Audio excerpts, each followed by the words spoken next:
Let's have a look at the calculation of net profits as a part of this particular discussion. Now, the net profits, as we understand that we have to contribute 2% of the average net profits of the preceding 3 years, right? So what is that profit, or how is it calculated? What are the amounts that we need to include or exclude, from the calculations perspective?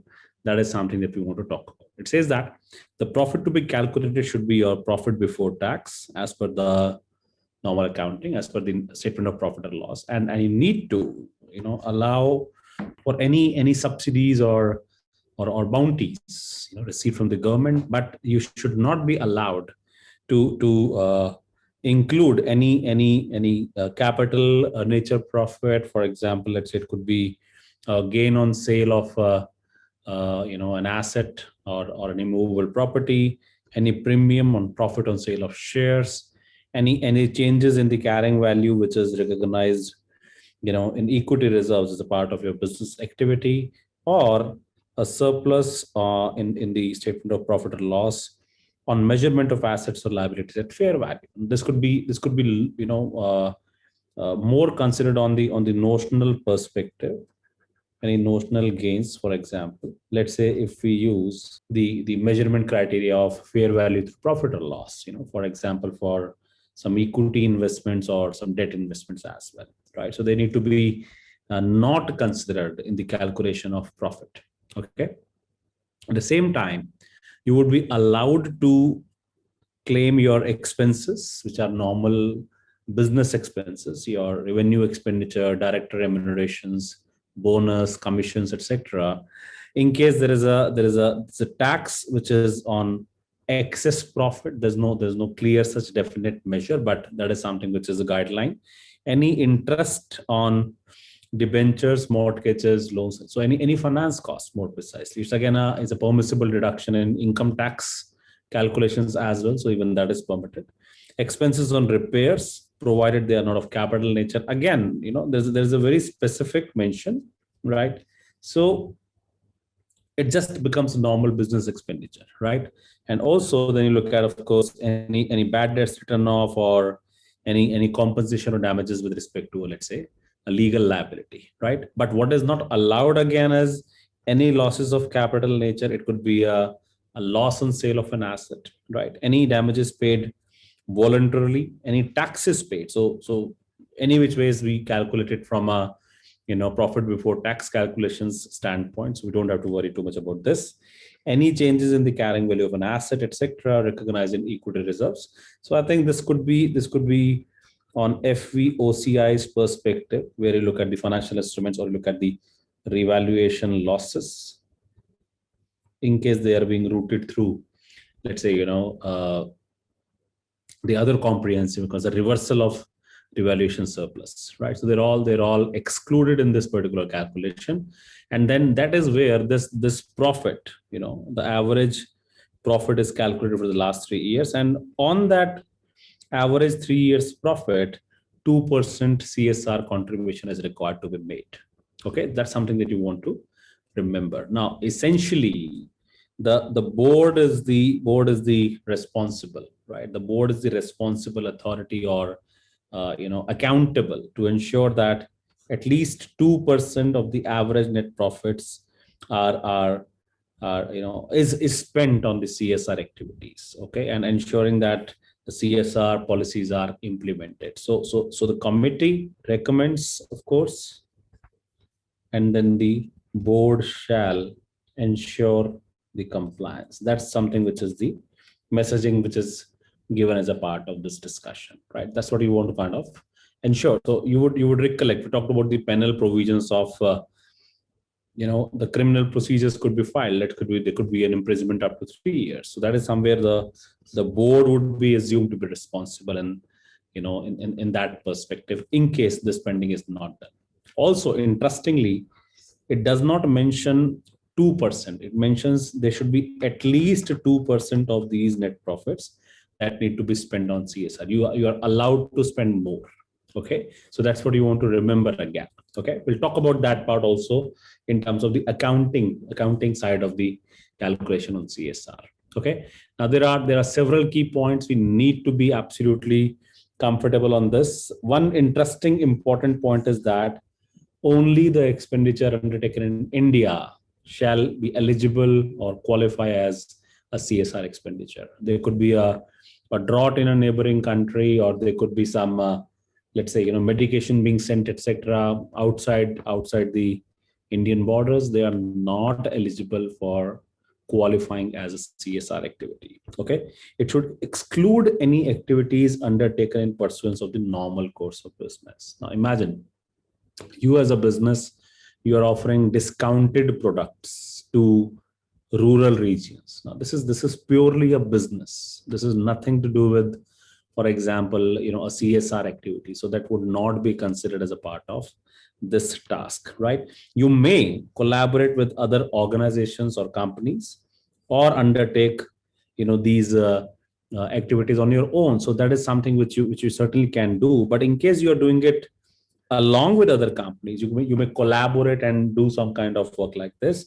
Then you need to clearly identify how much expenditure is being spent by you and the other partners as well. So that's how you start looking at. Ideally, you cannot just expect all the companies to report the same amount in totality. There has to be a separation of the costs that have been spent by different sets of companies in that case, right? Very, very straightforward one to follow. Okay. Now, importantly, if you are only undertaking the activities that benefits the employees or and their families, that is not going to be an example of the CSR activities, which actually means that if there is a program that benefits the families of those employees and the employees as well as outsiders, then there's no problem. It does not really quantify that, whether you want to spend, an X percentage on employees and the balance amount to the outsiders. There's no clarification provided on that. But you essentially cannot only spend on the employees and claim it as a CSR expenditure. All right, that's more of a that's more like an employee benefit than exactly a CSR activity. Okay. Now again, entity on its own, for example, build CSR capacity for their own personnel, as well as the implementation agencies, like non-government organizations, etc., who have actually been into these activities in the past as well. But there has to be a restriction of the permissibility in terms of that expansion or the building capacity building cannot exceed 5% of the CSR expenditure in one financial year. Right. Now, what you want to remember here is that if I say the amount spent, okay, let's say is 5 crores, which is, let's say, 4% of net profits, right? Amount spent is 5 crores, which is 4% of net profits. Of this 5 crores, you cannot spend more than 5%. There is less than equal to 5% on, let's say, the capacity building of your own organization as well as those of implementation agency. That is something which is restricted, which simply means that if you're going beyond that amount, so 5% of 5 crores would be, let's say, 25 lakh rupees, right? So anything above 25 lakh rupees will not be eligible in this case as a CSR expenditure. Okay, that's something we want to kind of again remember here in this particular case. Okay, moving forward, we are also provided that contributions to political parties, any political parties, are not a CSR activity. Very clear information. And any surplus arising out of the CSR projects, etc., is not going to be a part of your business profits. It will not be used for the calculation of the net profit on its own. So that's something that you again want to take into consideration. Again, the last 2 points, it says that CSR expenditure shall include all expenditure, including contribution to corpus for projects or programs, etc., which are approved by the board on the recommendation of the CSR committee, but does not include anything which is not in line with the activity of the defined set of activities under the Schedule 7, right? So you need to be a bit more clearer on in terms of whether the amount that you're spending for a particular objective is that objective and lines with what is defined within the purview of Schedule 7, right? We had talked about it a while ago that it may not be relevant, for example, to consider for you know that, so it may not be relevant, for example, that within those limits of those 12 categories that we'll see, of course, in some time, that we can only do this and that. We talked about the woman empowerment, we talked about the education of the poor or the needy, you talked about the rural development or sports facilities at rural areas, etc. So the point I'm trying to highlight is that you can do something which is considered to be a part of those rather than doing something which is beyond the scope. I mean, so let's put it like this. If I say that you are promoting education, you cannot actually talk about that you are promoting education by, let's say, reaching out to urban area people where you're promoting some global education, right? That's not CSR in that sense, right? Although it meets the definition of education, but it's not likely falling within the purview of that part, right? Similarly, the report shall include, an annual report on CSR containing the particulars as required or specified under the Act as far as the CSR aspects are concerned. Okay, so these are the broader lines that we should be, of course, aware of. Now, this is an example given to us. It says that due to immense loss to Nepal in an earthquake, one FMCG company undertakes various commercial activities with considerable discounts and concessions at the related affected areas of Nepal for a continuous period of 3 months after the earthquake. In the financial statements for that year, the management has shown the expenditure incurred on such activity as an expenditure incurred to discharge CSR.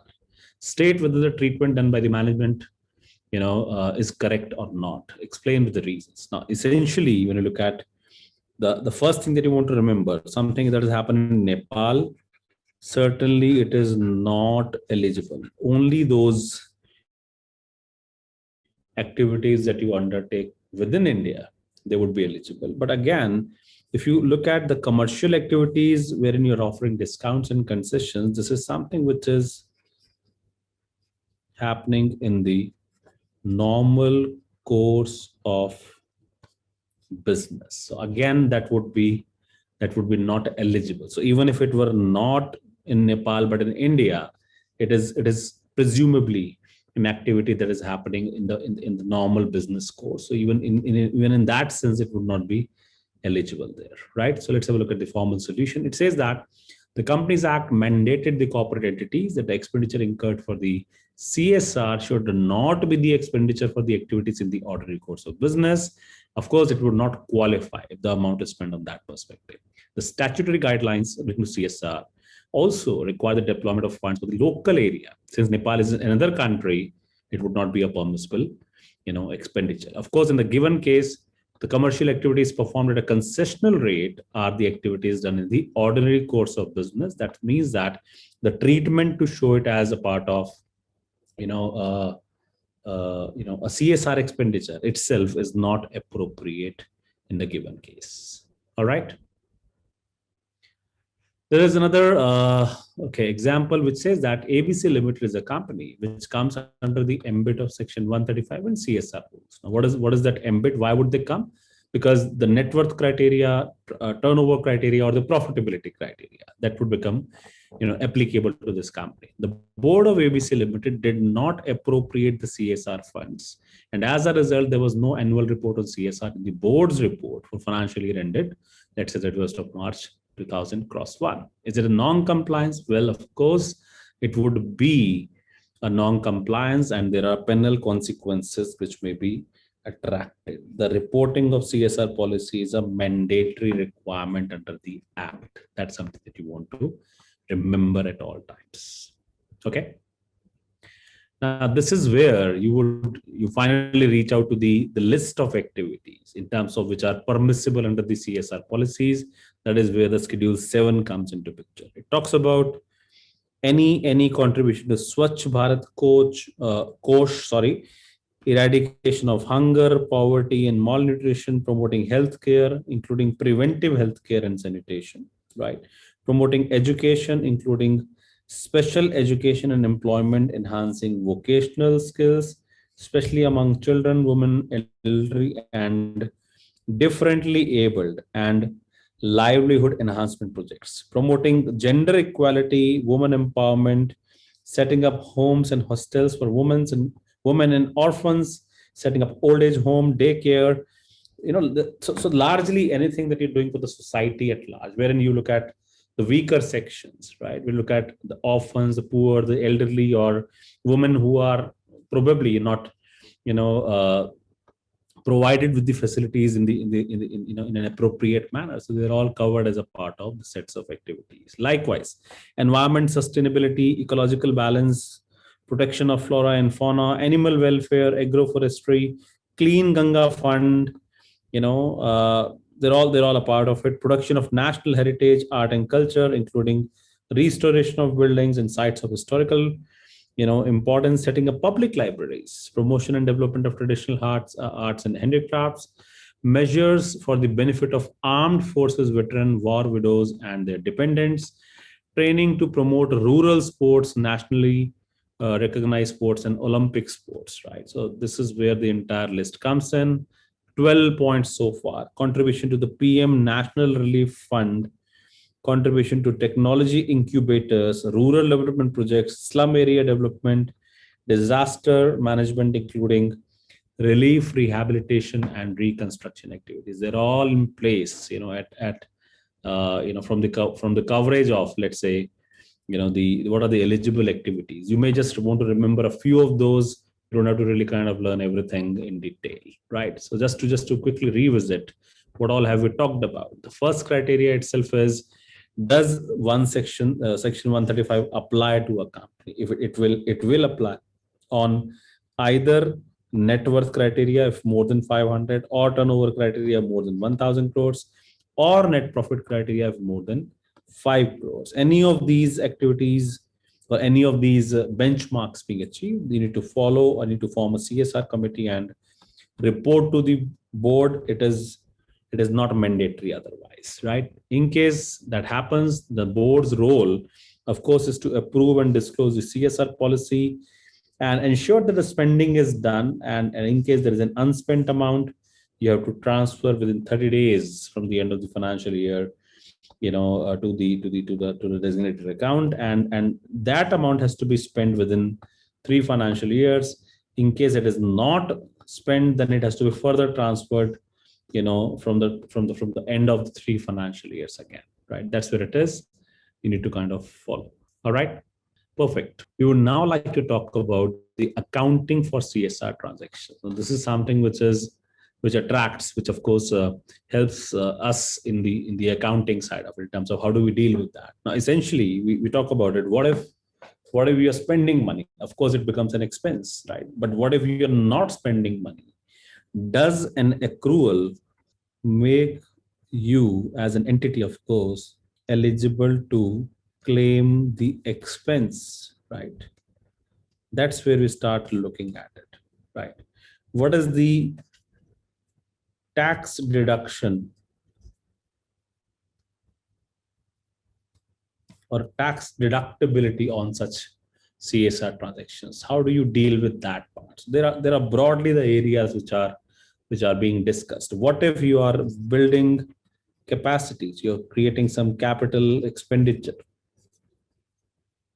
right? So those questions are being addressed when you deal with the accounting for CSR transactions. All right.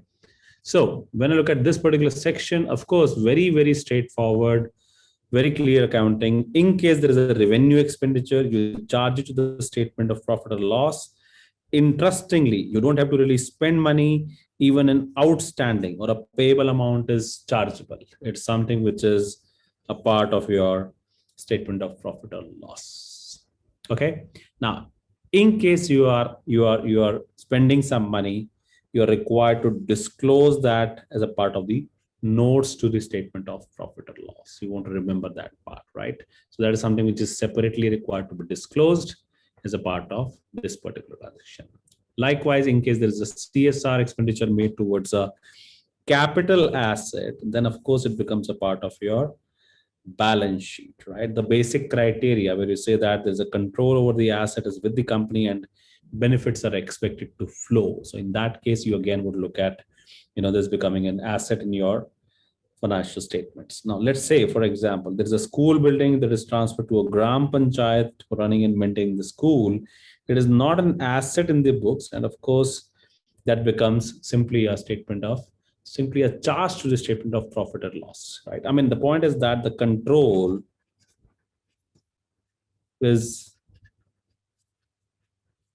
assumed to have been transferred. So there is no recognition anywhere. There's no further recognition of the school that can be done in your financial statements, right? So the way you look at it, in case there is purely the aspect of control and future benefits, okay, then only you would recognize an asset, but otherwise you would not be allowed to do that. Now that could be a normal property, plant and equipment, or an intangible asset, or maybe an investment property, right? So that's where you start looking at, recognition of that.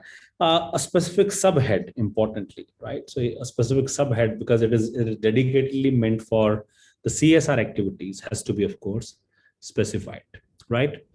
This is what we have discussed, the basic recognition criteria, whether it falls under Ind AS 16, property, plant and equipment, or Ind AS 38, which is intangible assets, or Ind AS 40, which is investment property. Those respective recognition criteria have to be also met in this case. Okay. Now, importantly, what I was saying is that in case there is an amount unspent, okay, you had planned to spend something, but you could not spend that money, as we talked about in the earlier section. You had allocated that fund, you had budgeted that fund, but because of the COVID, for example, you could not spend it in the within the year. So you're looking at, of course, how do you deal with that unspent amount? Does it qualify as a CSR expenditure, right? That's what you start looking at it. Now, of course, we understand that the Companies Act requires that at least 2% of the average net profits of the last three, or the three immediately preceding financial years, right, need to be kind of spent on the CSR. In case the company fails to spend that money, it should specify the reasons of not spending, right? And then, in case you are,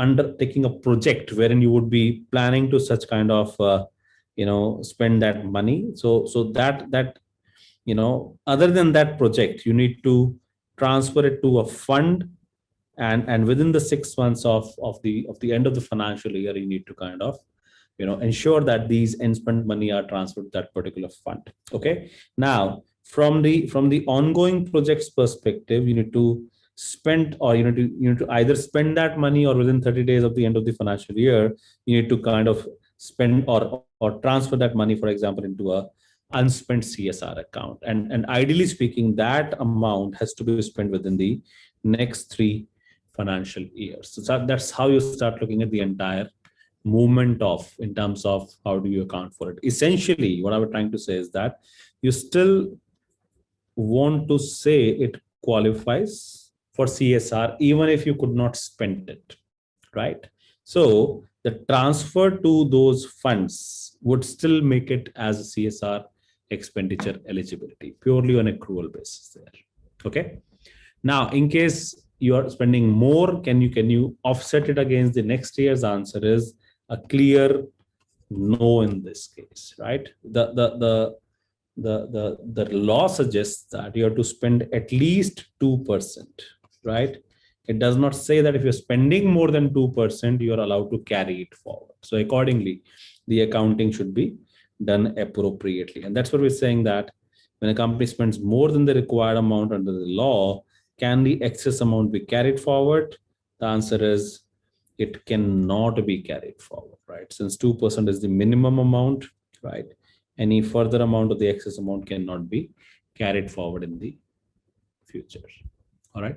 Let's have a look at this particular question. It says that ABC Limited is a company which is covered under the ambit of CSR rules. As a part of the CSR contribution, an amount of 15 lakh rupees was spent as a CSR expense towards the education of a girl child. Now, this obviously qualifies within those, frameworks of, you know, the section 7, as we have read about that. The average net profit of the company of the past year was 70 lakh rupees. Now, 2% of that 70 lakh is 14 lakh, right? You have actually spent 15 lakh. So it says that as the company incurred a CSR expense in excess of what is required by the rules, it decides to utilize the expense as a carry forward. Of course, the question's requirement is, can the excess expenditure be carried forward?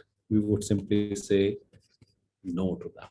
Okay, that's what it is provided. There's no provision for carrying forward the excess CSR expenditure spent in a particular year. Any expenditure over 2% could be considered as a voluntary higher spend for that particular year. Okay. This section talks about, in case you as an organization are supplying goods or services, for the benefit of or for meeting the CSR activities. So when you say that you are supplying goods manufactured or the services rendered as a CSR activity, it should be recognized when the control has been transferred or the rendered service or the services are the allowable services are rendered by the employees. I mean, you can put it like this: you take the group of employees to your site where you are probably helping poor kids to study. There could be a voluntary support by employees in those cases, but then taking those employees to the site and of course let's say arranging to buy books or let's say medicines for the elderly, etc. So when you do these kind of acts, there are indeed instances of services being rendered or goods being supplied. Now in this case, in case you are providing those goods, they are measured at cost straight away, right? And in case there are services being rendered, they should also be measured at cost. And in case you have paid any GSTs earlier on that, so that would also be qualified as a CSR. You're not going to claim, of course, it from anybody, so automatically it becomes an expenditure. However, in case you're receiving any grant, you would always look at the CSR expenditure net of it. You don't really pay everything if you're receiving a grant. So if I say, for example, I'm spending 1 lakh rupees, but there's another association which gives me a grant of 20,000 rupees, effectively my net spending is only 80,000 rupees in this particular case. All right. Now there's a question here we see: due to the impact caused by a flood in a state, a group of companies undertakes during the period from October 1 to December 1 various commercial activities with considerable concessions and discounts along the related affected areas. The management intends to highlight the expenditure as a part of CSR while publishing. The question is, can the management do so? Well, we talked about it earlier, that when you look at specifically, right, in case there is an expenditure which is in the ordinary course of business, right, that it would not qualify as an expenditure on the CSR. That's something which is a clear message, right? So everything else becomes, of course, the recognition principle, where we say that CSR is an informal communique wherein with respect to the discharge of social responsibilities, and through CSR report, the corporate enterprises disclose the manner in which they are discharging their social responsibilities. And then within 135, section 135 of the Companies Act, there's a mandatory requirement in case they fall into the category, and schedule 7 becomes eligible there, right? Even if you're not required to, you can voluntarily spend money on the CSR, right? In the given case, of course, you're talking about, let's say, the commercial activities being undertaken, although at a concessional rate, it would clearly be something which is happening in the ordinary course of business, and that is where it would not meet the criteria itself, for example, of a CSR activity. All right. Now there is another perspective which is shared within the standard. It says that the rules suggest, rule 6.2 of the company's rules 2014 suggests that any surplus arising out of CSR projects, or programs or activities shall not form a part of the business profits, right? You might be, for example, let's say, collecting funds, let's say, to run a particular CSR activity, or you might be, organizing a fete or maybe a play wherein you are selling tickets so that the proceeds can be used to, let's say, spend on the CSR activities. What if there is a surplus on that, right? Has it become a profit for you? The answer is no, because it is not something which is a business for you. You're doing it alongside the business for discharging some social responsibilities. Okay, so from that perspective, this surplus would not be an example of a business profit at all. Okay, in those cases it becomes a part of an income rather than a business profit, and accordingly, that would be recognized separately in the statement of profit or loss. You don't call it a normal business profit. That's what the whole proposition is, if you look at this scenario. All right, that's what we're saying, that from an accounting purpose it is considered as an income, because you're not incurring it, or you're not getting it from the owners in their capacity as an owner. That's something which is the clear definition of an income per se. So from that perspective, any surplus from a CSR perspective is a part of income in the statement of profit or loss, and it is not a part of the business profits. Since it becomes not a part of the business profit, you immediately recognize at it as a liability. So eventually, for example, you look at it, there's a collection. You may initially want to recognize it as an income, but then you immediately, de-recognize that income and refer it to as a liability. All right, and that's where this would not become a part of that 2% of average net profits for accounting purposes there. Okay, now importantly, this is the next section. We'll look at the tax implications of this. CSR expenditure is not an expense in itself. That's where you start talking about. It's not a business expense. It's something which is, you're making a profit, and on that profit you are spending money, right? So it's considered to be an application of money, and it is not something which you would need to do for the purposes of carrying out a business. And that is where the amount spent on CSR is not a deductible amount for tax purposes, right? That's what you want to remember. There's no tax rebate that you can claim as far as the CSR expenditure is concerned, right? However, in case there is a CSR expenditure which is covered under the section 30 to 36 of the Income Tax Act, if any conditions are required to be met and those are met, then only it shall be allowed as a deduction, not otherwise. Okay, that's something which you want to, of course, remember in this particular as far as the application of this particular CSR expenditure is concerned. All right, let's have a look at this question, just to look at it in terms of how to deal with the taxation aspects in this sale. It says that ABC Limited carries out CSR activities from rented premises in Pune. The rent paid for such a premises is disclosed as CSR expenditure, and subsequently ABC also claimed deduction of the same under the Income Tax Act. Is it permissible? Right? We said that from a tax purview, it's an application of income. So any such kind of expense, unless it falls within the purview of let's say section 30 to 36, it cannot be claimed as a deduction. However, in case it is claimable under those sections, then only the deduction can be claimed for such expenses. All right, we now want to look at another scenario, which is a past examination question, and let's have a look at it. It says that Baby Limited manufactures consumable goods for infants like bath soap, cream, powder, oil, etc. As a part of its CSR policy, it has decided that for every pack of these goods sold, 75 paisa will go to Swachh Bharat Foundation, which will qualify as a CSR spend as per the Schedule 7. Consequently, at the year end, the company sold 40,000 such packs, and of course 30,000 rupees, which is 5% on each rupee. All right. So each packet 75 paisa on each packet was recognized as a CSR expenditure. However, the amount was not paid to the foundation at the end of the financial year. Okay. Will the amount qualify? That's an important question. Okay.